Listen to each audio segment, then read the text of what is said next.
Hi friends, let's learn how to make a pivot table. So in this table we have salesperson, different salesperson, their sales value for different months. From this table we cannot summarize for a particular salesperson how much sales he has done. So we will take help of pivot table. So the first step is select the table. Okay, we have selected the entire table. Make sure the header rows are not blank, they must have some title. Then we go to insert, click on pivot table, click on OK, and here you can see a pivot table is created in a different sheet.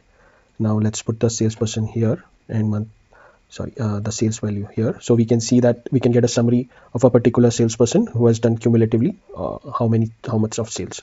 If we want to break up in months, we can put the months in here, and here we can see the breakup of sales for each month.